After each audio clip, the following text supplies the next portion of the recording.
Buenos días, nos encontramos otra vez en Cristianos Prosumidores con otra charla en la que Guillermo Álamo me va a acompañar. Esta charla va a tener que ver con la congruencia moral en la Biblia. Así que vamos a ver un par de temas y vamos a ver si hay incongruencias o no y cómo desde el plano bíblico podemos defender la moral en la Biblia. Absolutamente, Bueno. va a ser una charla así muy de apologética. Saludo a todos los seguidores del canal Prosumidores Cristianos. Son objeciones que muy normalmente vas a encontrar en el ámbito universitario, pero también desde el sentido común te lo van a decir. ¿Cómo puede ser que en la Biblia se vean estas o estas situaciones? Así que vamos a abordar alguna de esas situaciones que algunos por ahí no muy duchos en esto de interpretar y leer la Biblia, en general les hace ruido. Entonces, bueno, vamos a adentrarnos en esos temas conflictivos de la Biblia, o en la Biblia. Exactamente. Vamos a empezar primeramente, ¿por qué vamos a hablar de congruencia o por qué vamos a hablar de la moral en sí? La moral como discernimiento entre lo que está bien y lo que está mal, y nosotros sabemos que desde la historia bíblica los inicios de la moralidad en la humanidad están desde el principio con Adán y Eva y el árbol del discernimiento del bien y del mal. ¿Cuál era la consecuencia de comer del árbol del bien y del mal? Esto tuvo un sinfín de lecturas, bueno, ya lo charlamos en otras ocasiones, ¿no? El tema de que es un relato para nosotros fundacional en cuanto a que nos muestra por qué el ser humano es como es y no lo que Dios hubiera querido que fuese. Así que siempre nos tenemos que remitir a Génesis capítulo 3 para ver el relato de la caída y entender un montón de fenómenos que hoy nos aquejan, un montón, pero fenómenos sociales, políticos, legales, ahora toda esta cultura de la oposición entre los sexos, tiene su piedra fundacional, hay que decirlo, en esa escena del huerto del Edén, cuando tanto Adán como Eva, o tanto Eva como Adán, eligen la desobediencia antes que sujetarse a lo que Dios les había dicho. Dios les había ofrecido la oportunidad de consumir y de disfrutar de todo lo que había en ese huerto específico que Dios había plantado para ellos. Todo lo demás lo tenía que hacer Adán, el primer trabajador, pero lo hacía con placer, lo hacía sin cansancio, y el huerto del Edén específicamente era obra de las manos de Dios, era Dios como hortelano ahí plantando un huerto para que Adán y Eva simplemente disfrutaran, consumiendo, entregándose, digamos, a sus sensaciones. No había nada prohibido, solo una cosa estaba prohibida y era el fruto del discernimiento del bien y del mal. Pequeña aclaración que hago porque esto lo vas a encontrar en algunos libros de filosofía o tratados así que son hechos por gente que no cree en el Señor, que no se sujetan a los parámetros de Dios. Ellos lo llaman el árbol de la ciencia, entonces ponen cristianismo versus ciencia, ¿no? Como que Dios representa la oposición a la ciencia y Satanás es el portador de la luz. Digo porque en serio hay posiciones así de asumidas directamente satánicas, por ejemplo, por parte de grupos como los que administra la Universidad de mi ciudad querida o de la de tantos países de Latinoamérica. Así que, bueno, que quede hecho la aclaración, el discernimiento de que se trata del árbol del discernimiento del bien y del mal, no cualquier árbol, no un árbol de la ciencia cualquiera, sino que se trataba de una atribución que quizá Dios no quería para el hombre.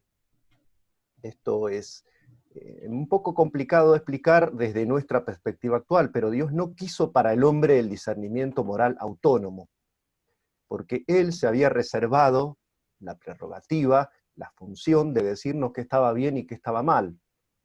Adán y Eva pensaron que era una función divina interesante adquirir esa ciencia y ese discernimiento para sí propios y llevarlo consigo, ¿no? Como una especie de accesorio y detector GPS moral portátil, pero la verdad es que eso justamente los expuso a la desobediencia y a la caída. Entonces adquirieron el discernimiento moral para sí mismos, pero a precio de desobedecer a Dios y todas las consecuencias que vienen después. Así que es un tema interesante este de la inocencia primigenia de Adán y Eva. Lo único que estaba prohibido en el mundo entero para todos ellos, por eso la inocencia, no de incluso estar desnudos y no sentir ninguna clase de sensación desordenada ni de pasión pecaminosa, porque eran puros, sus ojos eran puros, su corazón era puro. Solo una cosa en el mundo entero estaba prohibida y era de la que ellos eligieron participar, el árbol del discernimiento o de la ciencia del bien y del mal.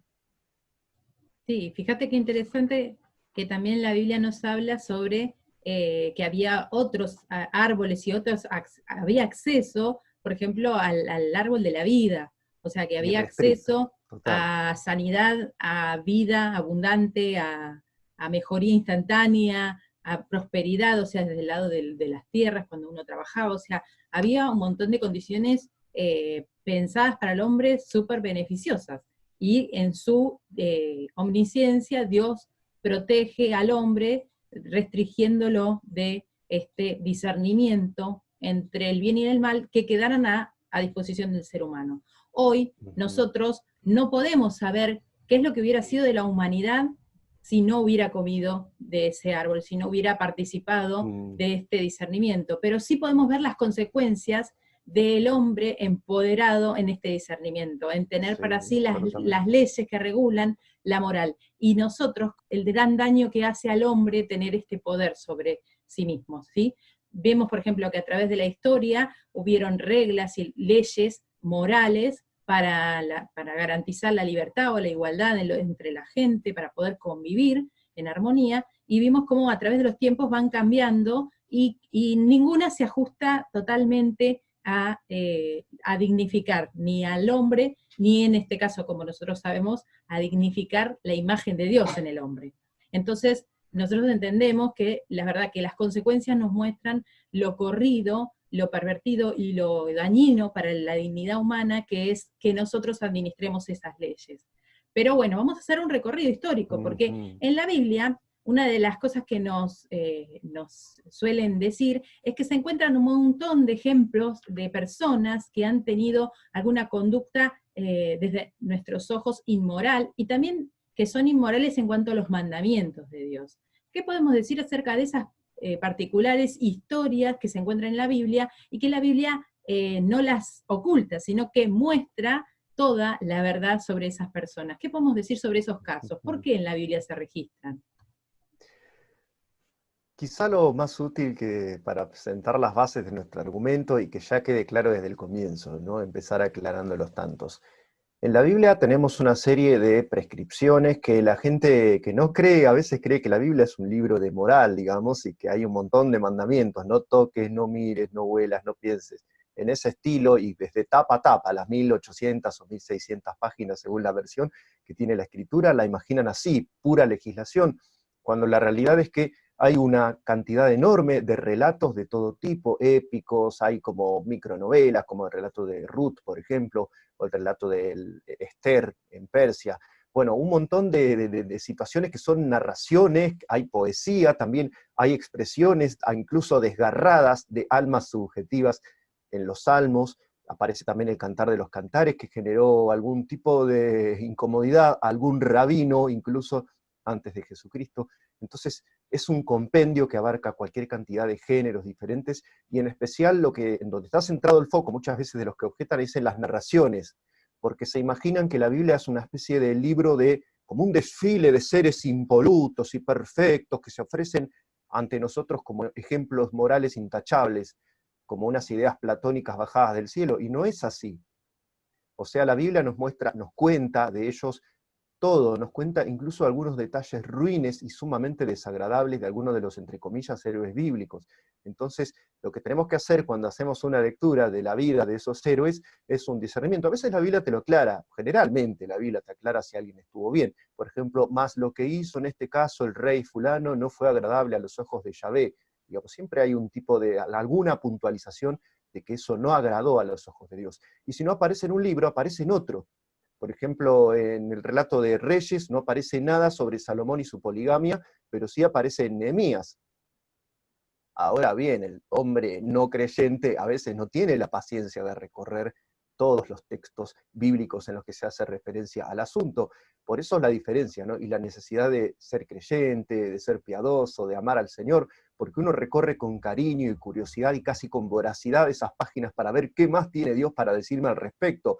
Ese es un trabajo que hay que hacérselo. Como el amor, ¿no? El amor se cultiva, no nace por generación espontánea ni se mantiene por ley natural. sino que hay que trabajarlo, cultivarlo, mantenerlo. Bueno, lo mismo nuestra relación con Dios y nuestra interpretación de las Escrituras. Y ese es justamente el trabajo que alguien que te objete algo sobre la Biblia no se ha tomado y quizá no se tomará nunca. Así que está en una situación difícil y nosotros a veces tenemos que hacerle ahí un breviario y explicarle un poco cómo viene la cosa. Pero no todo lo que está en la Biblia es un ejemplo, no todo es prescriptivo, no todo es moralización y bajada de línea en cuanto a lo que tenemos que hacer, sino que muchas veces encontramos son descripciones e incluso contraejemplos morales. Por ejemplo, la vida de Sansón. ¿Cuánto nos sirve de la vida de Sansón?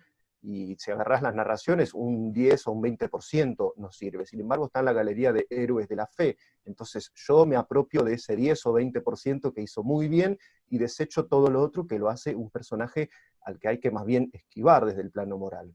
Pero Bien. así hay un montón de casos, digamos. Esa es la base de la argumentación. Una cosa lo prescriptivo, otra lo descriptivo en la Biblia. Bien, exactamente. Entonces, sabemos entonces que la Biblia no es un compendio de ejemplos morales, así que cuando la leemos no tenemos que reducirla a eso solamente, ¿sí? Hay un montón de tipos de géneros literarios y que ahí está la riqueza de poder entender también a través de todas estas múltiples formas de expresarse y de reconocer no solamente al hombre, y conocemos al hombre y lo que se puede llegar al ser humano, las dimensiones humanas, sino que también se ve el tipo de relación entre Dios y los hombres, cómo puede ser manifestada según la disposición de cada uno, ¿no? Entonces es buenísimo porque también lo que se ve es qué únicas que son estas relaciones entre Dios y los hombres. No hay ninguna historia repetida en la Biblia, no te puedes aburrir nunca. Y sí se ve que Dios no seleccionó el de las historias que tuvo con los seres humanos, no seleccionó las mejores, o sea, en cantidad en calidad de moral, sino que él seleccionó las que cumplían con un propósito, que era mostrar,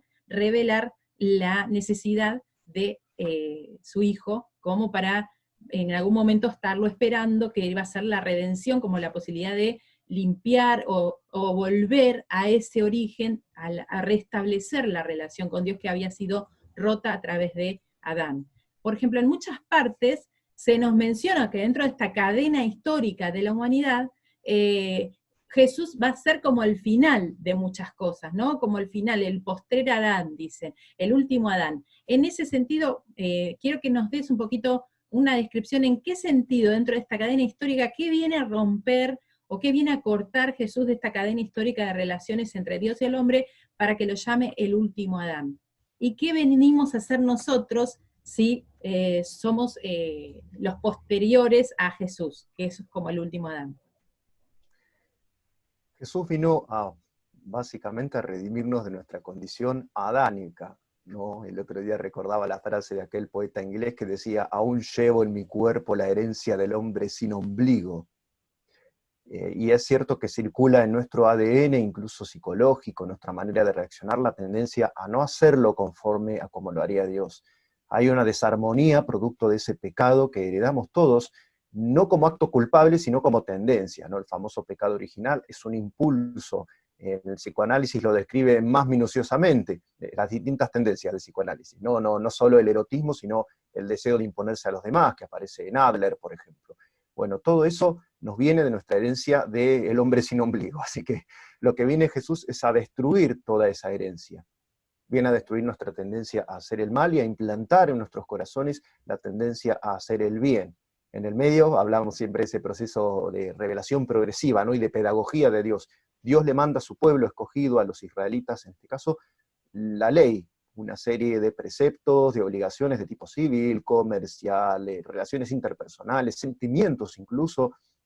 Por primera vez en la historia se empieza a regimentar sentimientos puros e impuros. Esto a los antiguos no les importaba demasiado. Vos vas a ver, todos los códigos legales de la antigüedad dicen: el que hace esto, que se le haga esto. Pero no hay un guarden la pureza de sus corazones, no envidien, no le deseen el mal a nadie, no quieran sacarle la mujer a su prójimo. Eso no existía en los códigos antiguos. Así que esta ley pone de manifiesto la pecaminosidad del corazón humano y la necesidad de un redentor, de alguien que transforme nuestra naturaleza y que nos haga de nuevo hombres inocentes y puros en la presencia de Dios. Pero es entrar en esa relación, en esa propuesta que hace Dios de sumarnos a este nuevo Adán, en vez de en desobediencia, en obediencia, en vez de en incredulidad, en fe, en confianza, en rendirnos ante el dominio y la soberanía de Dios, que es algo que la naturaleza humana rechaza ahora en nuestro estado actual con todas sus fuerzas, rechazamos. Así que por último, viene a redimirnos de nuestra naturaleza de gente mortal, de gente sujeta a la enfermedad, a la muerte física, a la separación del cuerpo y del alma, y nos promete la vida eterna y la resurrección, ejemplificándola Él el primero, siendo el primogénito de los muertos, como se nos dice en alguna parte, el último enemigo que va a vencer Jesucristo, y nosotros junto con Él va a ser la muerte, cuando seamos resucitados y seamos revestidos de una naturaleza nueva, con cuerpo y alma, eso sí, transformados, como si fuera un 0 kilómetro. Por eso vamos a unirnos a ese nuevo Adán que es Jesucristo, y esa es la propuesta que Dios le hace al ser humano en este momento, y bueno, hasta el fin de los tiempos. No va a haber otro camino, es solo solo unirse a Jesucristo y participar de ese nuevo Adán. O sea que, en definitiva, lo que quiere hacer Dios a través de la historia, desde el momento que el ser humano peca, Dios ya tenía pensada la solución para volver a restablecer esa dignidad humana que se empieza a degradar.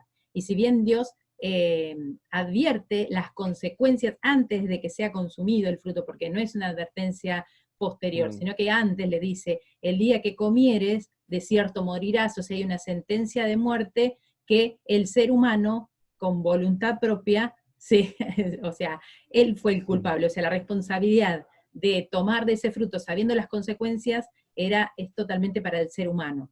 Y Dios viene a restaurar no solamente toda la dignidad que se puede estar perdiendo a través de la cadena histórica de la humanidad, a través de Adán, sino que desde el momento que viene Cristo, ahí empieza la restauración, que es en vida, porque si bien nosotros tenemos que esperar un montón de cosas para poder volver a esta dignidad como Dios la pensó, sin embargo, desde este momento nosotros podemos, a través de la comunión con Jesucristo y con la ayuda del Espíritu Santo, resignificar y dignificar nuestras vidas como seres mortales. Entonces, está buenísimo porque más allá de un montón de promesas que tenemos para dignificar nuevamente nuestra humanidad tal como la pensó Dios, ¿sí? Nosotros desde ahora, desde que tenemos relación con Jesucristo, podemos empezar a restablecer esa relación.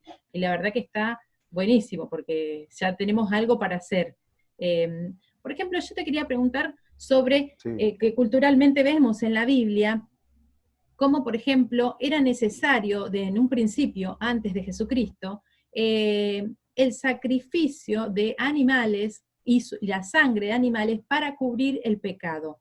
Quisiera que me expliques un poco por qué pensamos y por qué desde la Biblia, qué tenemos para decir con respecto al sacrificio de animales para limpiar el pecado, y por qué en un momento no fue suficiente, ¿sí? Y si Dios aprueba o no los sacrificios de animales o de personas, en el caso puntual porque Él fue el que promovió la aceptación del sacrificio de Cristo por la paga de nuestros pecados a través de su sangre.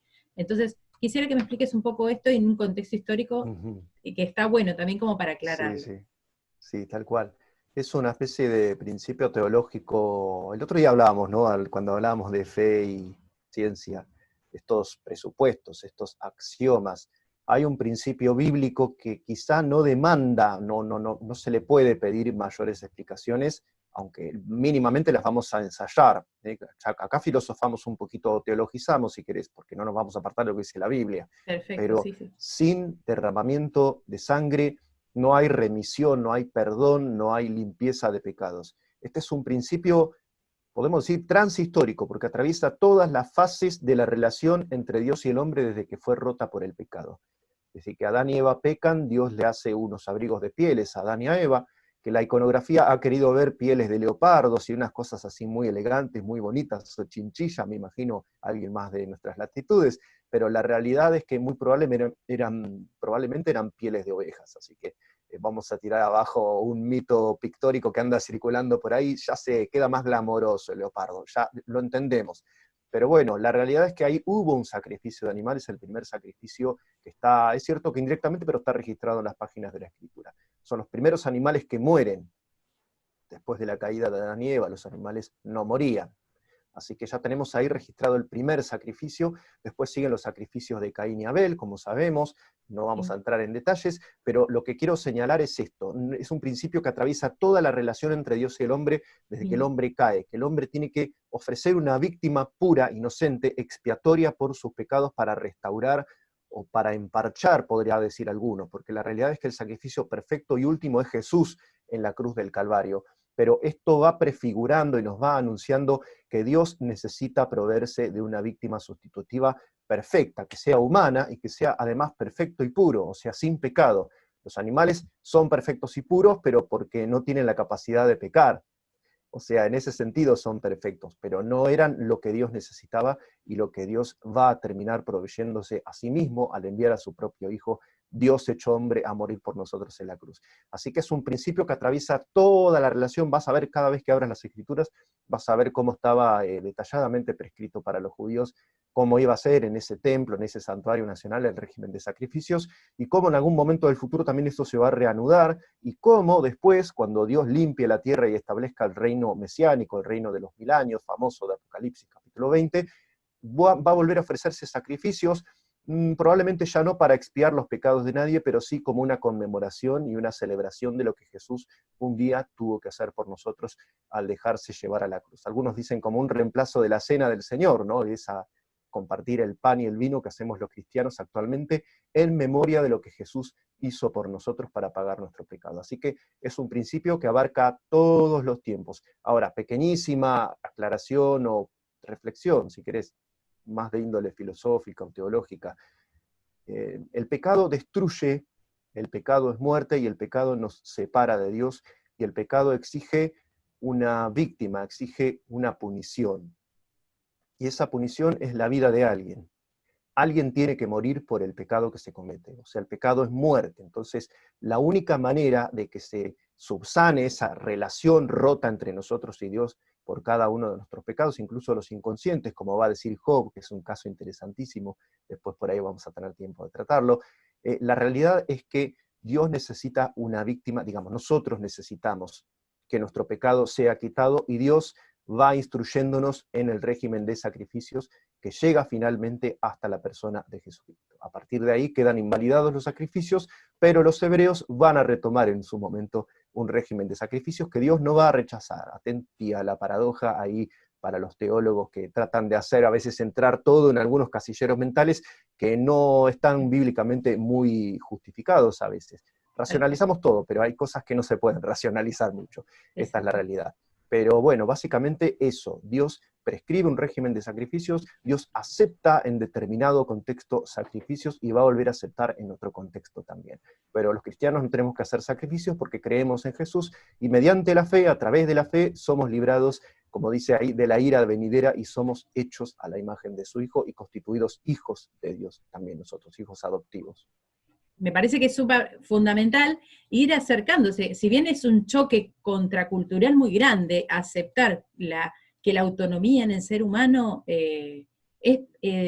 nosotros tener ese poder sobre nuestras vidas y sobre nuestra libertad, es una de las causas principales de la caída del hombre, y la verdad que va a tener un montón de consecuencias dañinas para nosotros. Sin embargo, es algo que culturalmente se promueve, el ser autónomo, el ser dueño el ser empoderado, y entonces el deconstruirse y volverse a construir como a uno le gustara, como si fuéramos un bloque de Rasty que vos deconstruiste y construís otra cosa. O sea, esas tendencias vienen muy fuertes. Desde lo que es el ser humano se busca, o sea, a través de la historia podemos ver cómo ellos se agrupan en sociedades, en sistemas, en el que tienen un cierto regímenes de reglas y leyes para la convivencia, para poder vivir en cierto lugar, en territorio, hasta lugares que se establecen como nación, a través de ciertos lineamientos en donde hay una separación de otros pueblos, ¿sí?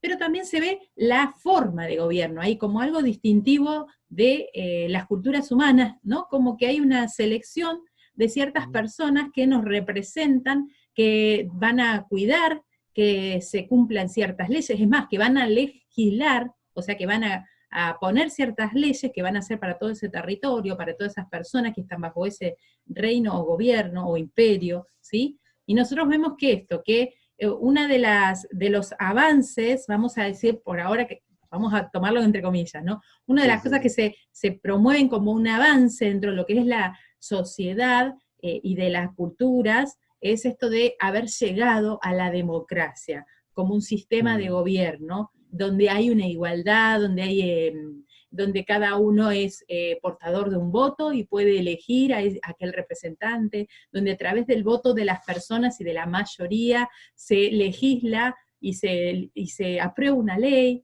donde se promueven que hayan ciertas personas que estén dispuestas a cuidar que se cumplen estas leyes, y ahí están, por ejemplo, estas autoridades en lo que tiene que ver con la policía o gendarmería y lo que venga. Así que desde este lado, vamos a ver un poco eso. ¿Es realmente un avance dentro de lo que es el ser humano y su forma de vivir en sociedad? ¿Es un avance el haber llegado a la democracia como sistema de gobierno? ¿O Dios tiene otra propuesta? Sí, primero quiero amasijar a la democracia, después nos dedicamos a ver cómo sería un sistema teocrático, porque es el plato fuerte de lo que dijiste. La democracia es el poder de decisión de la gente. Empecemos, o sea, sigámosle el juego, porque es mentira esto, claramente. Yo cuando voy al cuarto oscuro me encuentro con 5 o 6 señores que son, de acuerdo a los preceptos bíblicos, uno peor que otro, y tengo que taparme la nariz y elegir al menos peor, o como en el caso de la última elección en la Argentina, directamente no elegir a ninguno, y poner el sobre vacío adentro de la urna, porque esta es la realidad. Entonces, no es un poder de elegir a lo que le parezca a las colectividades humanas, eso es mentira. O sea, ahora nos queda más claro porque con todo el avance que hay de las comunicaciones, etcétera, sabemos que hay ciertas opiniones que son muy mayoritarias en nuestra sociedad que tienen cero representación en todos esos señoritos que aparecen en las boletas que después nos ofrecen para votar. Entonces, no hay tal cosa como que la gente decida cuál va a ser su gobierno. No sé si en los cantones de Suiza, en alguna parte, siguen algunas experiencias así de democracia directa, o en la Atenas, con todos los bemoles, ¿no? Porque eran los mayores, varones, propietarios, etcétera, de las clases medias y altas, digamos. Los metecos, que eran la gran mayoría de Atenas, no votaban, las mujeres no votaban, los menores no votaban, determinadas personas con ascendencia extranjera, por ejemplo, escitas o de alguna otra etnia, no votaban. Hasta varias generaciones de griego, vos no votabas en Atenas.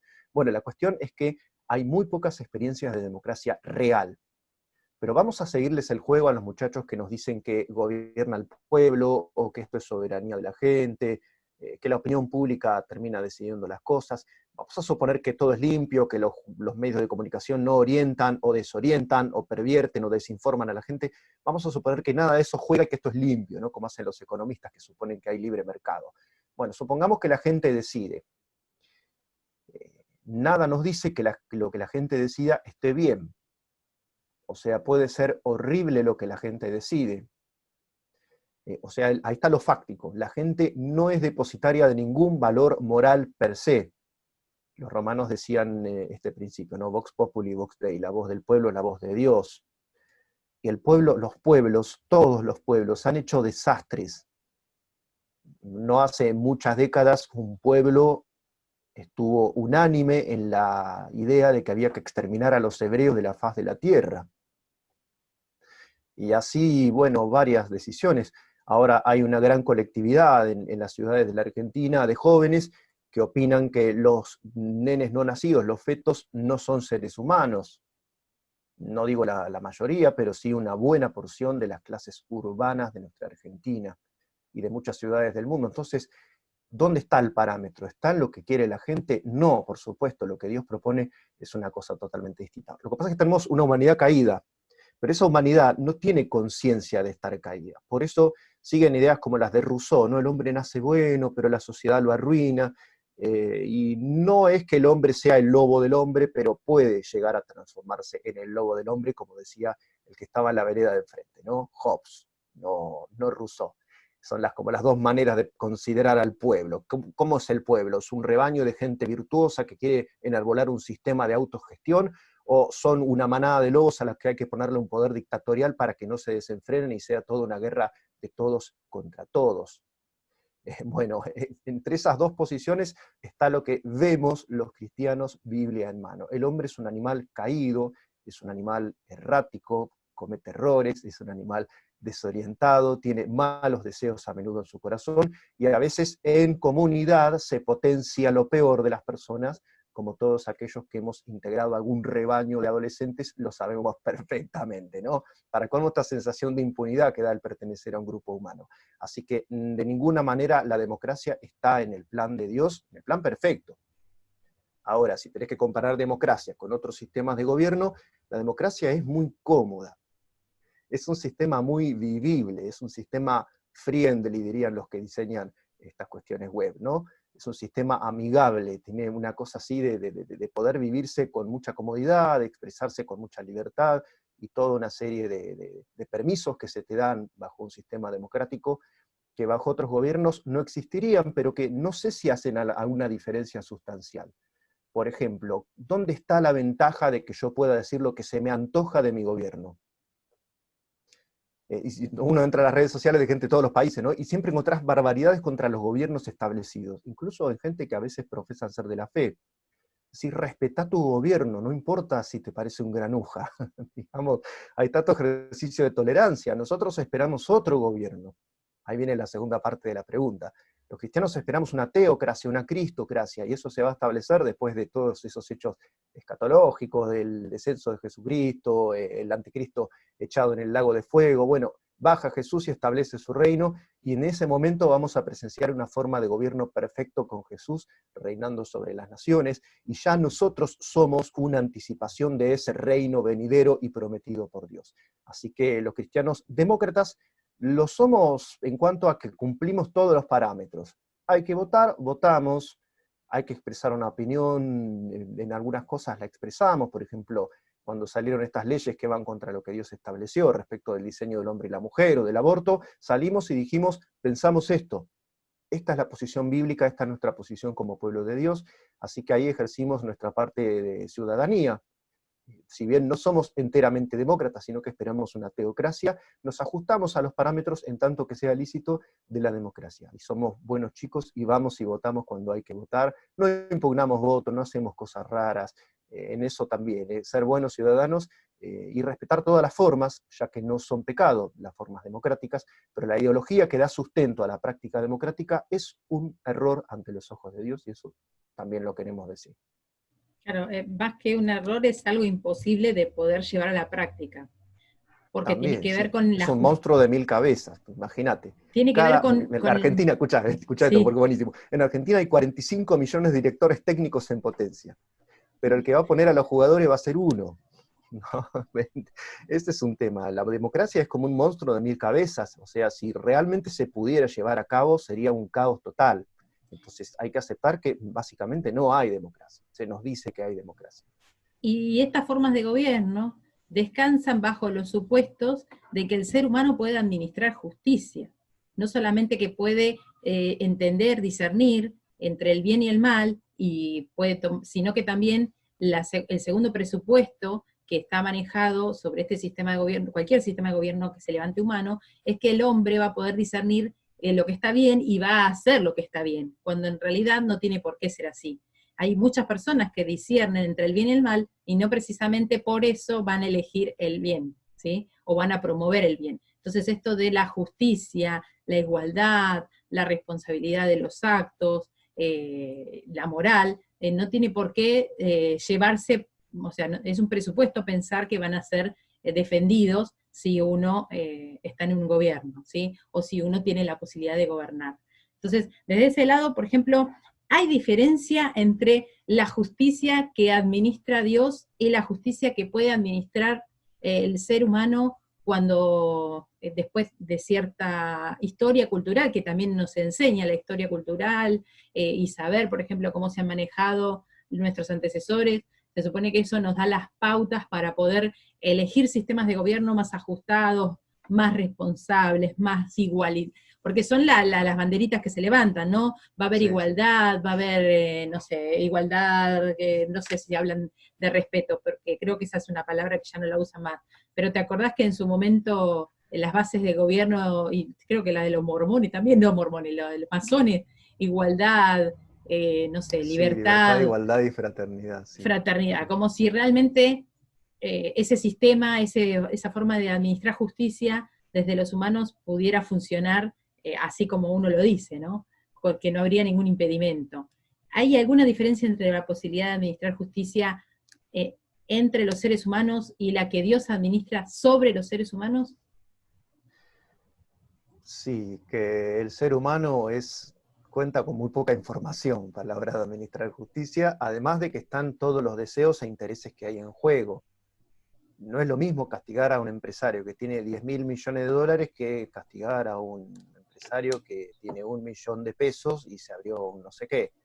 O sea, no es lo mismo. Claramente, ante el sistema no pesa de la misma manera, ni tiene los mismos recursos, ni puede golpear las mismas puertas. Entonces, digamos, la justicia que se puede administrar terrenalmente cuenta con todos esos bemoles y esas taras. De decir, bueno, el ser humano es limitado, es falible, hay información, pero no la suficiente.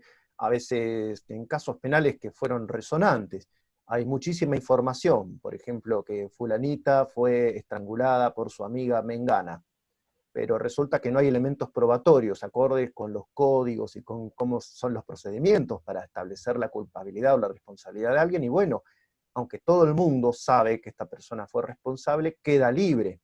Entonces digo, hasta la administración de un caso singular y único y personal, donde toda la evidencia señala en una dirección, no, digamos, o sea, hay unos límites tremendos, la verdad, para la justicia humana. Pero aún así el ser humano tiene delante de Dios la responsabilidad de administrar justicia. Eso lo hace cada uno según los parámetros que puede, a veces muy limitados por nuestras trayectorias y nuestras historias institucionales, pero el otro día un mandatario decía que el mérito no es una buena medida ni es una buena base para una sociedad. Y uno se pregunta, ¿y entonces qué es una buena base para administrar la sociedad? Si no se trata de repartir premios y castigos, ¿de qué se trata un gobierno? Porque realmente eliminar el factor moral totalmente del horizonte de la formación de una comunidad, ¿en qué puede terminar algo así, ¿no? ¿Qué experimento estamos viviendo como sociedad argentina? ¿No? Porque ya vamos a identificar de qué se trata, pero la verdad es esa, la falta de criterio total y absoluta en la que están cayendo por separarse cada vez más de lo que Dios estableció en su palabra. Ellos quieren ser tan buenos, tan tolerantes, tan amplios, tan liberales, tan amigables con todo el mundo, que no quieren ni administrar justicia por momentos. Y tienen como uno de sus intelectuales cabecillas a un señor que simpatiza muchísimo con una teoría que se llama abolicionismo, que dice que no hay que penalizar a los malos, que habría que abrir las cárceles, dejar que los presos anden sueltos por la vida. Digo, sin ser un abolicionista, anda por ahí cerca el hombre del que estamos hablando, y los argentinos van a saber a qué nos referimos. Pero la realidad es que un criterio tiene que haber, y en cuanto más cercano sea ese criterio a lo que Dios establece en su palabra, mejor le va a ir a la sociedad. O sea, esta es una realidad también. O sea, es un manual que funciona la Biblia. Es pragmáticamente útil cumplir la ley de Dios y tratar de ajustarse a los parámetros bíblicos, con nuestros errores, nuestra falibilidad, nuestras malas tendencias, con la natural desigualdad entre los poderosos y los débiles, sí, pero tratar por lo menos de ajustarse es una ventaja que, bueno, algunos tienen y otras sociedades evidentemente no tenemos. Sí, pragmáticamente útil y también real y posible. Porque yo estaba pensando, ¿no? Que muchas veces dentro de lo que son sistemas sociales, para ajustar reglas que sean iguales para todos, el que administre esa regla tiene que quedar incluido. Entonces, no tendría que haber nadie favorecido por alguna regla que no sea impuesta hacia él. Y cuando desde un sistema humano es hacia adentro que se promueve una regla, la verdad que no hay real objetividad, porque esa persona está inmersa y a veces a la persona a la que uno le da el poder para impartir una ley, esa persona como que puede desligarse de esa ley, o sea, la puede imponer hacia afuera de él. Y en ese es el peligro que cae mucho de lo que es poner en las manos de seres humanos ciertas reglas, porque hay muchos que se salen por fuera de este círculo en el cual aplican sus leyes y reglas para ciertas personas, pero para él no aplican. En ese sentido, por ejemplo, yo escucho desde las personas que por ahí están en autoridad, o que pueden legislar, o que pueden hacer que se legalice algún tipo de ley para nuestro país. Ellos, por ejemplo, suelen decir que que quieren tratar de ser lo menos morales posible, de ajustarse lo menos posible a cuestiones morales y de defender las leyes desde otro lugar, ¿sí? Y dicen, no, eso no nos metamos, por ejemplo, con tus creencias, con tus ideologías, con esa moral o con esa ética, porque no es con la que yo voy a aplicar, voy a tratar de ser objetivo. Y después ellos en su propia vida no aplican esos mismos pensamientos. Ellos, por ejemplo, abolir cualquier tipo de penalidad, ¿no? Después si a ellos les pasara algo así como que les pase, le roben o les maten a su hija o lo que sea, ellos van a querer exigir justicia. Entonces, también es falaz, ingenuo, creer, o sea, no habría forma tampoco de poder pelear contra la corrupción, ¿no? Si no hubiera ningún tipo de sistema moral que yo me pudiera atajar para decir esto está bien, esto está mal. Cualquier gobierno que gobierne de la forma que quiera, va a decir que lo está haciendo en beneficio, por ejemplo, de la economía, y que no le importa para nada las cuestiones morales, y yo no tendría ninguna forma de decir que eso es algo corrupto. Porque si ellos económicamente eliminan cierta cantidad de personas para favorecer a la economía, para ellos, si no tienen ningún tipo de tiñe moral, no habría por qué decirles corrupto, o decirles que eso es injusto, o que eso es inmoral, ¿no? Por eso hay ciertas cuestiones que se vuelven como en contra del ser humano. Cuando el ser humano quiere aplicar una ley y también quiere poner ciertas cuestiones morales de lado, vuelve a quedar como adentro de esa bolsa. Es una trampa. Es la trampa de la ley. Echa la ley, echa la trampa. Exactamente. Sí, pero igual, el tema también es que si vos no tenés parámetros morales, tenés parámetros de otro tipo. Ahí tocaste la cuestión económica. Si Dios no es tu Dios, es probable que haya otra cosa que esté ocupando el lugar de Dios. Yo no creo en el ateísmo por eso también. El que no cree en Dios cree en el horóscopo, lo cual es ridículo.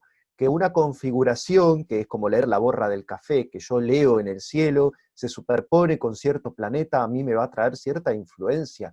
Es loco, realmente es crazy pensar que algo así puede ser posible, y hay gente que se profesa atea y resulta que después van a las revistas o a los medios o a las publicaciones a ver qué les deparan los astros. Entonces, digo, yo para ejemplificar lo ridículo que es el hombre cuando se aleja de su fuente suprema que es Dios, lo irrazonable, lo loco que puede llegar a ser, y lo idólatra también que se vuelve, porque el que no pone a Dios por cima y el que no tiene un criterio moral, tiene un criterio de otro tipo.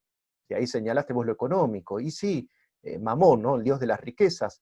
Si no está Dios en el centro de tu corazón, puede que lo ocupen las riquezas, o la nombradía, o el prestigio, o no sé qué, la representatividad para cierto grupo humano. Siempre va a haber un ídolo en tu corazón reemplazando a Dios, y eso es lo que suele pasar. Así que sí, si eliminás lo moral de los códigos de un país, queda la pura fuerza, por ejemplo, la fuerza económica. Eso no hay más que alargar un poquitito la visión y ver lo que está pasando en Latinoamérica o en buena parte del mundo. Sacás los criterios morales que quedan, y el rédito de ciertos grupos, de ciertas empresas, con las cuales quizás vos estés conectado. Por ejemplo, en nuestro país se sabe que muchos funcionarios están conectados con organizaciones que buscan el rédito, matando como ese personaje de Avengers, ¿no? Matando a la mitad de la humanidad, porque así se eliminan problemas para el futuro de su dominio sobre el mundo. Entonces, eliminás lo moral, eliminás la justicia, sí, pero quedan otros criterios diferentes, y eso es lo que se está viendo ahora. Sí, estaba viendo esto, viste que en un momento te dije, si realmente cuando se aplica la justicia humana es lo mismo, o hay alguna diferencia con la justicia de Dios. Y la Biblia en esto se expresa claramente, que donde obra la justicia humana, no obra la justicia de Dios, como que la justicia humana no es la que, o sea, donde nosotros elegimos el establecer esas leyes y parámetros para establecer justicia, estamos quitando la posibilidad a Dios de ejercerla, o estamos por ahí dándole la vuelta humana y estamos poniendo más de nosotros que de lo que diría la Biblia, ¿no? Sí, yo aplicaría eso sobre todo a los casos de venganza, ¿no? Ahora que tenemos una sociedad que clama, que está sedienta y que le cuelgan de los colmillos, diría Martin Luther King, ¿no? Goteando de sus labios y de sus colmillos la venganza y el desquite y la venganza por mano propia y estas cuestiones que se ven ahora por las calles, ¿no? De gente que lincha, esa es la palabra que se usa por acá, a uno que le quiso robar un celular a alguien, van y le dan una paliza y lo envían al hospital hecho trizas porque se quiso robar un celular. Ellos ya determinaron que merecía esa penalización. Han pasado de gente que han sido prendida a fuego en su casa porque se parecían a un violador que aparecía en no sé qué cartel. Entonces, esa clase de cosas se ven, y que, bueno, en ese caso sí hay que señalar que el enojo humano no obra según la justicia de Dios. Si el ser humano quiere hacer la justicia de acuerdo a lo que Dios dice en su palabra, tiene que obrar de manera fría, de manera racional, de manera calculada y ateniéndose a los hechos, no guiados por la pasión. Eso se ve mucho cuando hay estallidos de furia de la gente, ¿no? Que la gente a veces quiere prender fuego todo, y no es el modo, no es el modo. Acá en Argentina hubo una crisis muy grave en 2001, y la gente decía que se vayan todos, que se vayan todos, que se vayan todos, ¿Y y quién al queda? final se quedaron todos. Entonces, prendieron fuego, rompieron, qué sé yo, saquearon locales, se metieron los McDonald's, rompieron los bancos, se quedaron los bancos, se quedaron los gobiernos, repararon las vidrieras, y siguió todo más o menos igual, digamos. Entonces, el tema es ese, no querer tomar de manera brutal y de manera irracional en nuestras manos el hacer justicia, sino saber que Dios en algún momento va a acomodar las cosas, en cuanto a lo terrenal también. Y como en un momento dijiste vos, es que en la Biblia nosotros encontramos que hay mandamientos civiles, mandamientos ceremoniales, mandamientos sobre salubridad, y también están los mandamientos morales, que serían los 10 mandamientos. O sea, en base a esos 10 mandamientos, las personas podrían tener una idea de cómo administrar justicia, sin ir en contra de estos 10 mandamientos, que obviamente están pensados de una forma universal y a través de todos los tiempos, o sea, para toda cultura humana servirían estos 10 mandamientos. Por eso, cuando nosotros tenemos en nuestras constituciones algún tipo de justicia o administración de justicia que tome a estos mandamientos cristianos, la verdad que nosotros estamos bastante tranquilos de que vamos a estar actuando conforme a la voluntad de Dios. El tema es que cuanto más nos separamos de estos mandamientos morales que Dios inscribió en la Biblia, nosotros vemos consecuencias en las sociedades destructivas de la dignidad humana, destructivas de la vida, de la moral, volviendo a esas viejas formas de transacción entre sistemas sociales como es el poder sobre los cuerpos, transacciones que tienen que ver con la sexualidad, con la esclavitud, se vuelven a sistemas de esclavitud que habían sido abolidos, se ven resurgir, emerger desde otros lugares, ¿no? Y se ve esto como que vuelve de nuevo la oleada, como que cuanto más nos separamos de esto, vuelve Sí, de nuevo la oleada de este tipo de cosas que nosotros pensamos que, y también de hecho a veces es lo que nos muestran en las escuelas, ¿no? Y nos educan pensando que los sistemas sociales van en avanzada, van evolucionando. Entonces uno piensa que de esos errores ya no se van a volver a cometer y que nosotros hemos históricamente dejado atrás estas cosas que nos avergüenzan de la historia humana,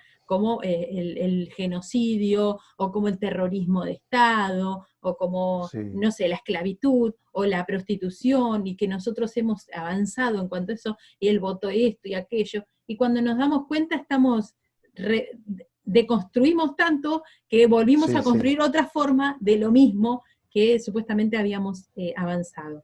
Entonces eso a mí me da mucha tristeza, porque todavía hay mucha gente que siente eso de que la sociedad está avanzando y que nosotros en algún momento nos estamos administrando cada vez mejor que lo que hacíamos antes. Cuando yo veo que hay formas instauradas de lo viejo con caretas nuevas por ahí, pero que no hemos avanzado para nada. Y cuanto más nos alejamos de estos mandamientos morales, más se va diseminando y se va destruyendo la dignidad humana y la imagen de Dios, en definitiva, ¿no? Sí, hay una tendencia que se viene dando desde hace más de 2 milenios, que es la de separar la administración de lo religioso de la administración civil, Sí, comercial, penal. En eso, digamos que el cristianismo continúa esa línea, cuando Jesús dice, da a César lo que es del César y a Dios lo que es de Dios. Pero incluso retrocediendo a la monarquía, el sistema que establecen finalmente los israelitas, en contra del consejo de Dios y de su profeta, en este caso Samuel, los reyes israelitas tenían que leer todos los días y transcribir a mano todo el Pentateuco para sabérselo en lo posible de memoria. Y esto es porque la ley civil, la ley aplicada por gente que no sean religiosos, sino meramente administradores de lo terreno, de los cuerpos, diría hoy un Foucaultiano, la ley tiene un propósito según Dios, según lo que Dios estableció ya desde después del diluvio universal y del pacto entre Dios y Noé, o sea, todos nosotros. La ley tiene un propósito santificante. La ley humaniza, la ley fija límites. Y la humanización tiene que ver históricamente con acercarse a Dios. Cuando el hombre quiere ser humano, meramente humano, sin Dios, el resultado ha sido barbarie, siempre, siempre. Entonces, cuando el cristianismo empieza a diseminarse y empieza a impregnar incluso los códigos de conducta, la humanidad dio un paso adelante en cuanto a la civilización. O sea, se empezó a tratar mejor a la gente, se empezó a humanizar el trato con los esclavos, la mujer fue situada en un plano y una posición de dignidad inaudita para el mundo antiguo, totalmente inaudita. O sea, esto obviamente cualquier persona culta sabe, ¿no? Ha recorrido la literatura pagana, no sé, la filosofía de Platón, saben que no aparece la mujer, francamente, no existe, no hay un diálogo platónico donde aparezca Sócrates discutiendo con una señora. En algún momento se dialoga, pero es, digamos, como una cosa sumamente excepcional, como un lujo que se le permite. Pero la realidad es esa, el cristianismo, la relación con Dios, la idea de un código legal como santificador de la sociedad, como moralizador de las costumbres de la gente, tiene que estar vigente. Y hoy en día no está, porque se pretende un código que solamente regimente las relaciones entre ciudadanos y excluir la dimensión moral y espiritual de la gente, y la realidad es que eso está llevando a, es cierto, formas renovadas de barbarie, porque ya no hay autoridad para, por ejemplo, reprimir la prostitución. Entonces, ¿qué se hace? Se la reglamenta. Entonces existe el sindicato AMAR, Asociación de Meretrices Argentinas. Digo, esto que es una vergüenza, que es un bochorno, que es una calamidad moral y espiritual, además de todas las cosas que desde los sanitarios se propagan a través de esto, ¿no? No hay que entrar en muchos detalles. Se acepta todo esto, se legisla, se legaliza todo esto, se le da un barniz de cosa aceptada, y hasta se lo mira con ojos de, uy, mira qué progresistas que somos, mira qué desinhibidos, qué liberales que somos. Y la realidad es que las consecuencias siempre están. Ahí está la deshumanización, y por eso tampoco se puede castigar demasiado a alguien que tiene un taller clandestino, por ejemplo, y tiene gente que trabajan durante 20 horas seguidas por un plato de comida. Porque ¿de dónde te agarrás para decir que eso está bien o está mal, si las leyes cada vez más se van desligando del asunto moral y de nuestros deberes para con los demás? Entonces, ese es el riesgo al que quedan expuestos, cuando en los códigos legales el factor moral y espiritual queda de lado. Entonces, ¿qué es? Es una lucha por el poder. Yo hago lo que quiero y no me molesten en mis libertades y en mis derechos. Yo quiero progresar, yo quiero, no sé, tener un buen pasar económico, y lo demás no es un medio para ese fin. Entonces, si la ley se desliga de eso y si no busca un proyecto humano, si no tiene un proyecto humano detrás, va a ser cada vez peor y le va a ser cada vez más difícil a los gobiernos administrar a esas masas que quedan bajo su administración. Sí, una de las cosas que yo veo que desde, otra vez te la vuelvo a nombrar, desde Naciones Unidas o Uy. desde... se vuelve como a hablar de estos grandes ideales, ¿no? Como la búsqueda del bien común, ¿sí? Entre otros, ¿no? Entre la paz, bueno, pero la Sí. búsqueda del bien común, ¿es real? ¿Es factible desde lo que son las sociedades que que están emergiendo ahora, desde estos sistemas que quieren quitar o que quieren desvalorizar los mandamientos morales bíblicos? ¿Es factible la búsqueda del bien común o en realidad es otra de esas mentiras que no tendrían fundamento si se quita los valores cristianos, judeo-cristianos? Porque si bien ellos se pronuncian en contra de los valores judeo-cristianos bastante claramente en contra, por otro lado, se promueve esto de la búsqueda del bien común. ¿Qué bien común, qué bien Claro. común habría? ¿Cuál Sí, sería? los muchachos son, esto es maravilloso, pero lo que hacen ellos en general cuando se pretenden tan progres y te dicen que en el futuro está todo y todo eso, son tan liberales ellos, ¿no? Y tan humanistas. es una pasteurización del cristianismo. Te va a pasar cuando abras algunos filósofos morales que ya se pretenden no cristianos o agnósticos. Decís, pero acá está lo mismo, pero ¿por qué me decís imperativo categórico y no me decís que es la regla de oro de Jesucristo? Es lo mismo, solo que le cambiaste las palabras. Dice, obra de tal modo que tu conducta individual pueda transformarse en una regla general. O sea, trata a los demás como quieras que te traten a ti. La regla de oro es eso. O sea, le cambiaste la formulación, pero es lo mismo. Entonces, ¿qué hacen estos muchachos? Simplemente eliminan lo que hace ruido y eliminan a la persona de Jesús. Porque ellos tienen la esperanza en algún rinconcito de sus corazones equivocados, extraviados, de que se puede vivir sin Jesús, de que se puede vivir en una sociedad construida de espaldas a Dios. Y bueno, los resultados están a la vista. No, no se puede. Las cárceles mismas necesitan ser humanizadas, necesitan a Jesús. Todos esos lugares no son más que semilleros de delincuentes si no está de por medio Jesús. Entonces ese es un énfasis que hay que hacerle a los muchachos. Sí, esto del bien común es un significante, más que una mentira es esto que llaman los semiólogos, y no ponele Zizek, todos los que siguen esta línea un poco lacaniana en filosofía política. Es un significante vacío, un point de capitón, diría también nuestro amigo el argentino que anda por allá, también lacaniano él. Esa es la idea, ¿no? Son como grandes enunciados, como grandes banderas a las que vos le das un contenido. Por ejemplo, hace poco hubo un congreso de gente neoliberal durante el gobierno de Macri en Argentina, y uno de los lemas era justicia social. Entonces uno dice, ¿de qué clase de justicia social hablarán si ellos son partidarios de que sea el mercado el que solucione todo y que el Estado se esfume porque no tiene nada que hacer en el juego económico y en el juego de las fuerzas? El Estado está solo para administrar a lo sumo punición, justicia, de acuerdo a la idea neoliberal.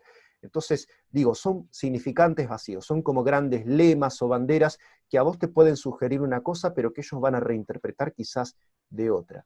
Entonces sirve para eso, para aglutinar un poco a las voluntades. En esto los políticos son expertos, digamos, te dicen las cosas de una forma tal que vos, seas de izquierda, de derecha, de centro, conservador, liberal, lo que sea, vos te vas a sentir un poquitito aludido por eso. Entonces el bien común, uy, qué lindo, me gusta, compro el bien común.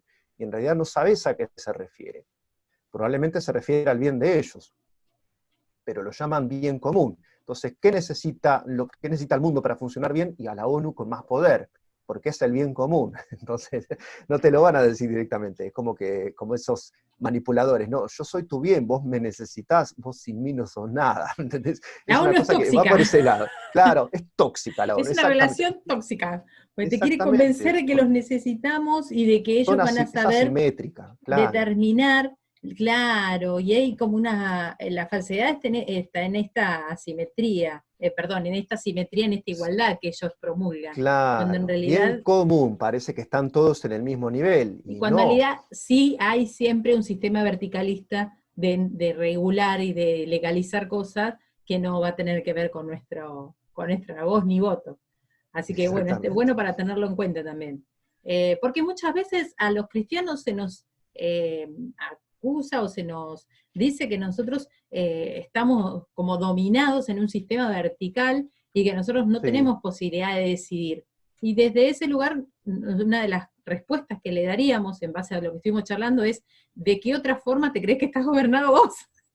Si bien hay otro, si bien hay otro tipo de tapujos, ¿no? Pero esos sistemas de gobierno sí, también sí. son verticales en cierto punto. Y también hay una cierta dominación, no hay una libertad, así como por ahí la hubiera definido Dios, hay otro tipo de libertad en la que se Ujú. administra desde los gobiernos, pero sigue habiendo un sistema vertical y asimétrico en un montón de cuestiones. Porque donde Y funciona la peor, sí. libertad individual, no funciona la libertad del resto, de la colectiva.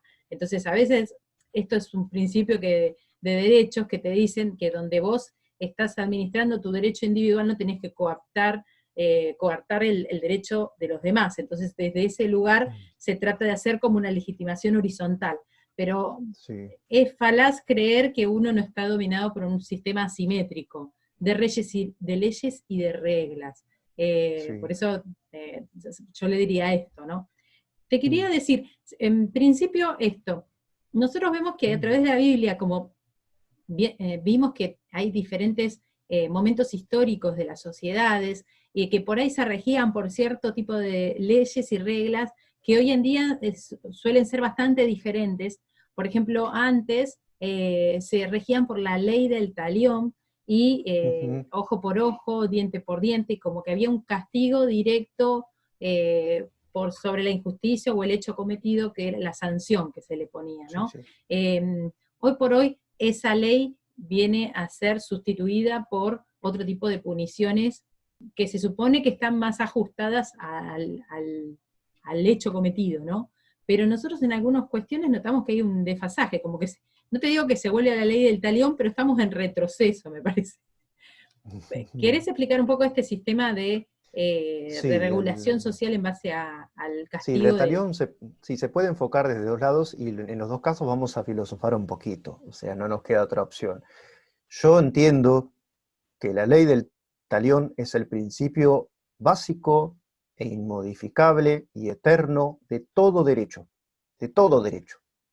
O sea, si alguien me robó, me tiene que devolver lo que me robó y compensarme por haberme robado. O sea, esto es básico. Si alguien me rompió un diente, eso está en la Biblia, eso está así textualmente. Me rompió una muela, me tiene que pagar el implante, el arreglo y alguna multa, porque yo tenía una muela, me la sacó y ahora me tengo que poner un implante. Es tan sencillo como eso y está todo estipulado, ¿no? Caso por caso.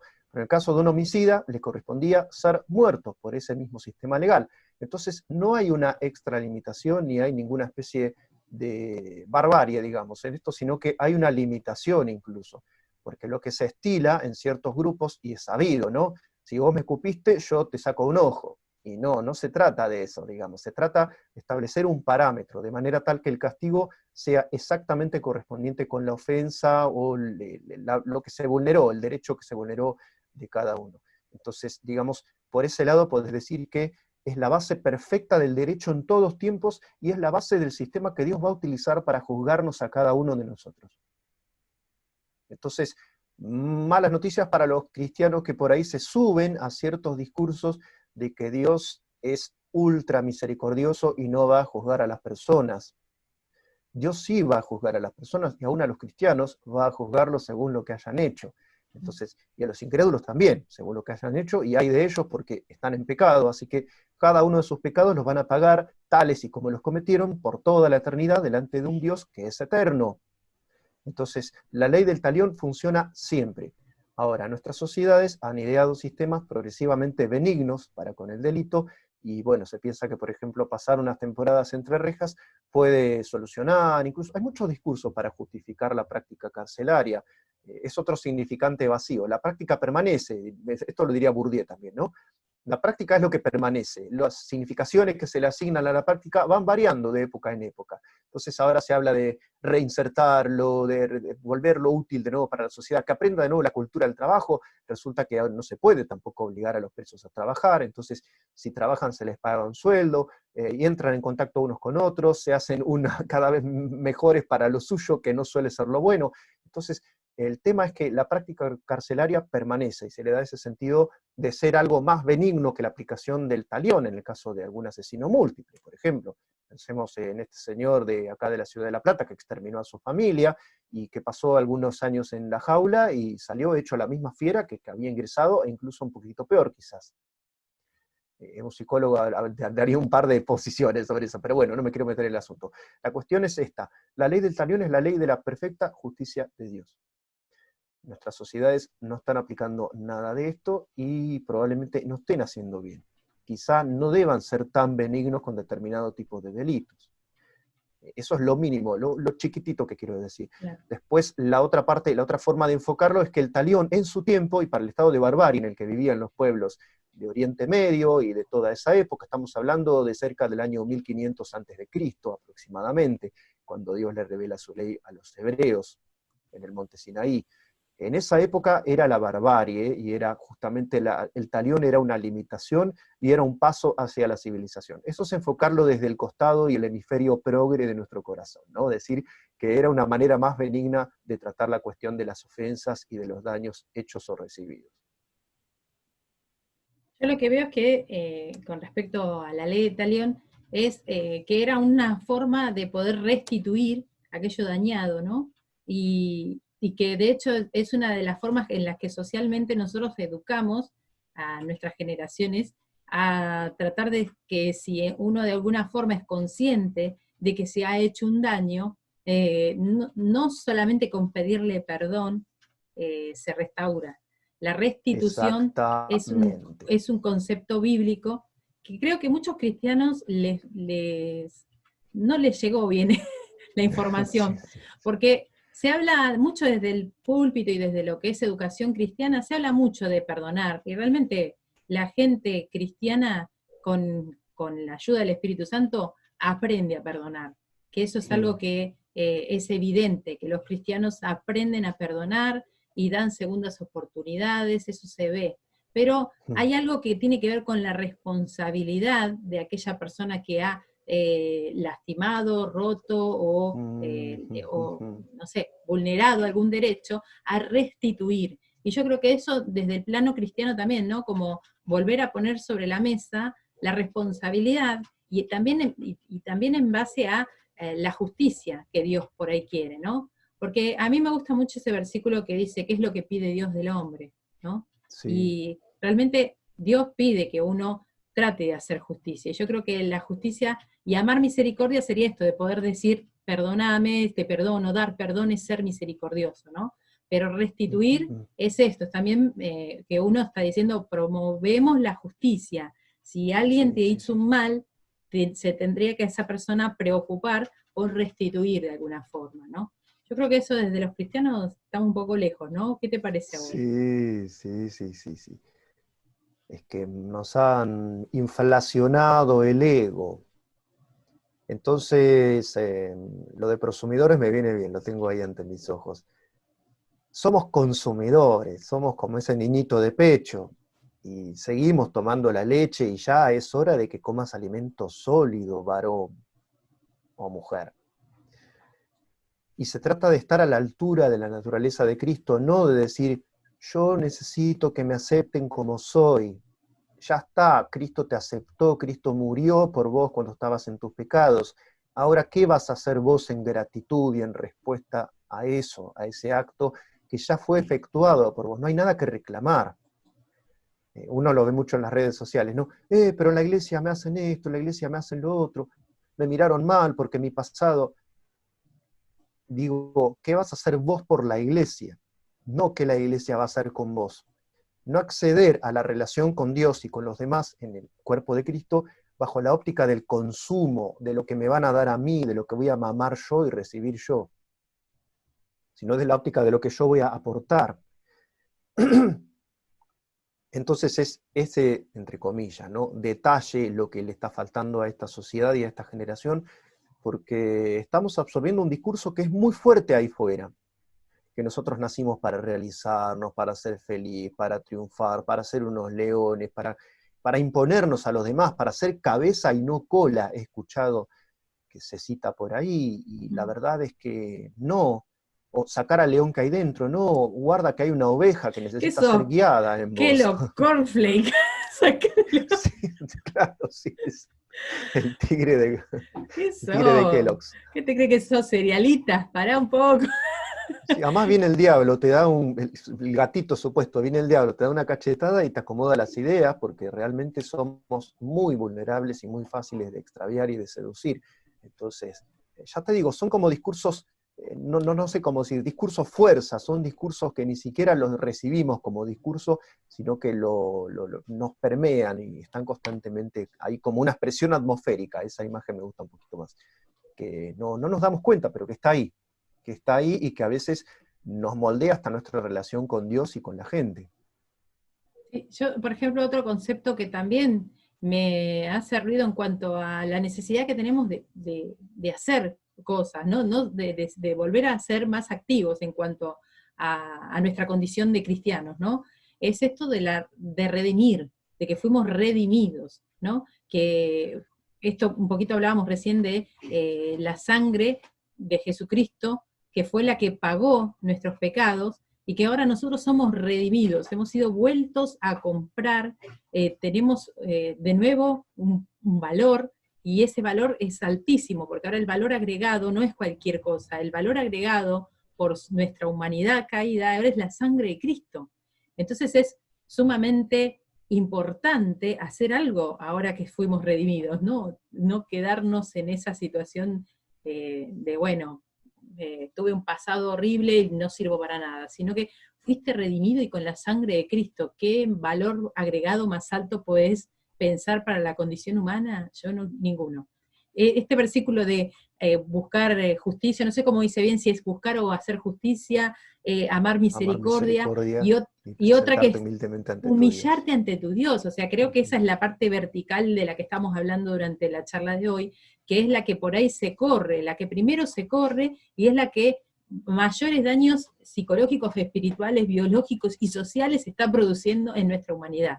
Ese es el primer eje que al ser movido descalabra todo lo que es el sistema ordenado, prolijo, que Dios había pensado para la relación de Dios y el hombre. Y obviamente que después, corrido ese eje vertical de reconocer a Dios en tu vida, obviamente que después, ¿qué tipo de misericordia y qué tipo de justicia va a poder ejercer ese ser humano? Está descalabrado, Sí. como venías diciendo vos. Sí, totalmente. Es un tema ese, ¿no? Hay una frase famosa que no importa el que la dijo, no lo voy a citar para no darle crédito, porque no se lo merece, pero dijo: un mundo sin Dios se construye contra el hombre. Y van Para como ese lado. 10 siglos de construir un mundo que es la modernidad, ¿no? Que empieza allá, empieza a gestarse en la Edad Media todo esto que vemos, donde no se tiene en cuenta a Dios, y los 4 primeros mandamientos no regimentan nuestra relación con la gente, sino No. con Dios. Entonces la base y el fundamento de toda conducta, de todo código, de toda normativa, tiene que ser siempre Dios. En nuestra Carta Magna, alguno dirá hipócritamente, pero está ahí, figura en el prefacio, ¿cómo se llama? Es el preámbulo. En el preámbulo, exacto, el prefacio, me salió el libro ahí, la cuestión bibliográfica. Sí, en el preámbulo de nuestra Constitución está la invocación de Dios como fuente de toda razón y justicia, pero si no reconocemos a Dios en nuestros caminos, falta ese criterio y esa regla absoluta, y todo se cae por su propio peso, se transforma en una cuestión de arbitrariedades. A mí me gusta esta ley, a vos te gusta la otra, nos vamos a pelear, y el que reúna más gente o el que vote más en las elecciones gana, y listo, y se acabó. Entonces falta el criterio absoluto, falta la relación con Dios. Si falta la relación con Dios, todo lo demás se cae. Por eso vemos que esta humanidad pretende ser más avanzada, y es más avanzada en sus gadgets. Esta posibilidad hermosa de que tenemos de poder hacer un programa a la distancia no existía hace 10 años, ni por las tapas de ninguna manera existía. Ahora existe, ¿por qué? Por el progreso de las tecnologías, pero la humanización muy lejos está de registrar progresos. Las tasas de criminalidad siempre van cada vez peor en el mundo. Entonces, ¿cómo se hace contra eso? Las adicciones cada vez peores, la violencia familiar cada vez peor, más enquistada, cada vez se da cuenta de lo inútil, de lo impotente que es la legislación para poner un freno a un problema cuya raíz está en el corazón de la gente, que no puede cambiar sin Jesús. Entonces, bueno, eso creo que es la evidencia que tenemos, ¿no? De que la gente necesita mucho, pero desesperadamente, más de Dios en sus corazones. Realmente para volver a resignificar, a volver a darle ese eje, esa congruencia que tenía nuestra moralidad y nuestra dignidad humana, fue necesario que Dios se haga carne, que Dios se haga hombre, se humanice. Para que nosotros recuperemos nuestra humanidad, es necesario reconocer que tenemos a Jesucristo, que es Dios humanizado, para que nosotros podamos tener un sistema de reglas morales que son posibles de ser practicadas, ¿sí? Que tengamos la asistencia, la ayuda del mismo Espíritu de Dios para poder sostener todas estas leyes morales y agradar a Dios mientras las estamos haciendo, mientras vivamos aún con nuestra tendencia nuestra tendencia caída, nuestra tendencia hacia lo malo. Nosotros tenemos la posibilidad de una asistencia del Espíritu Santo tan fuerte como para poder justificarnos, perfeccionarnos, santificarnos hasta el día que no tengamos que luchar contra estas tendencias, ¿no? Sí, tal cual. Y también nos dimos cuenta de que si se destruye o se deconstruye el sistema moral basado en los mandamientos morales judeo-cristianos, se destruye toda posibilidad de ética y de leyes que contemplen la dignidad humana desde el sentido de protegerla y realmente valorarla como lo que es, darle el valor genuino, ¿sí? Porque en muchas sociedades hemos visto la tendencia de valorar a cierto aspecto de la humanidad, y hoy también tenemos las consecuencias de eso. Nosotros como sociedad no hace mucho que reconocimos la dignidad humana de las personas que nacen con alguna malformación o discapacidad o incapacidad, y vemos que hoy también esas son las primeras vidas que están en juego en cuanto al tema de la legalización del aborto, porque son las primeras vidas a las cuales se intenta eliminar. Y a mí me causa profunda tristeza, ¿no? Porque yo veo muchas propagandas que promueven el aborto, mostrándote chicos con malformación y diciéndole, vos que no le dejaste, no le permitiste abortar a esta mujer, mira con lo que vive hoy. Y como mostrándote la fatalidad de una decisión, de promover o de defender esa vida, ¿sí? Cuando en realidad es una manipulación y es es tratar de volver a esa eugenesia en donde habían ciertas personas que tenían más derecho a la vida que otras, y eso hay que tratar de que no caigamos en ese juego y que no caigamos en esa mentira, porque vamos a eliminar a un montón de personas que son tan dignas y llevan tanto la imagen de Dios como aquellos que nacen con todas sus capacidades y habilidades y no las están supiendo usar para el bien. Así que bueno, es un llamado también a reconocer sí. a las personas que tengan algún tipo de discapacidad o malformación genética o enfermedad, ¿sí? Que se las pueda tratar dignamente también. Y no solamente apoyar su vida, sino apoyar una calidad de vida en respeto y en libertad de esa persona, ¿no? Bueno, Y en Guille, amor, el amor tiene que estar mucho más manifestado cuando lo que tenemos enfrente es más menesteroso y más débil. No, o sea, es una consecuencia extrema, o sea, fíjate el nivel de deshumanización que se está viendo realmente, ¿no? En los países así llamados superdesarrollados, como Suecia, Islandia, Noruega, donde no ves chicos retrasados ni malformados porque los abortan, no llegan a nacer. Entonces, esa humanización, ese reconocer la dignidad humana, que la imagen y semejanza de Dios está en todos, nos debe llevar a amar a aquellos que tienen algún tipo de limitación, a amarlos más cuanto más limitados son. Esto venía siendo toda una cultura que hasta en lo más, si querés, pintoresco se observaba y ahora ya no se observa, que es esto de defender y simpatizar con el más débil siempre. Ahora se está perdiendo eso, dicho sea de pasada. Antes era como la base de todas las narrativas heroicas, incluso de los cómics, del manga, anime, todo eso. Siempre por quién se ponía uno, por el más débil, no por el más fuerte. Bueno, eso se está perdiendo y vemos que la gente ahora defiende a los más fuertes en muchos casos o simpatizan con los más despiadados, como en el caso de este Thanos que mencionábamos hoy de Avengers. Entonces, está como todo en una transformación donde el amor va perdiendo presencia. Y el resultado es una deshumanización total. Si no está Dios, no está el amor. Y bueno, además, ¿qué sentido tiene nuestro paso por el mundo si sacamos a Dios y sacamos el amor? Realmente no tiene absolutamente ningún sentido la vida humana si eliminamos esos dos factores que son el sentido de nuestra vida. Realmente lo son. Bueno, creo que le dimos una vuelta bastante importante a todo este tema de la congruencia moral en la Biblia. Y para terminar, bueno, nos despedimos hasta la próxima charla. Les agradecemos por estar escuchando, los que ya se están suscribiendo a los respectivos canales, y les damos gracias por los comentarios que nos animan a buscar alguna temática interesante para poder charlar. Y también si disienten con algo, también está bueno que lo puedan expresar.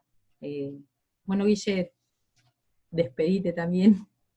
Bueno, nos vemos en nuestro próximo video, charla, conferencia, Zoom, sobre estos temas que hacen a nuestra vida extraña en un mundo cada vez más extrañado. Pero bueno, también en ese mundo creemos que tenemos una función, que es la de llevar la luz de Jesucristo a las naciones.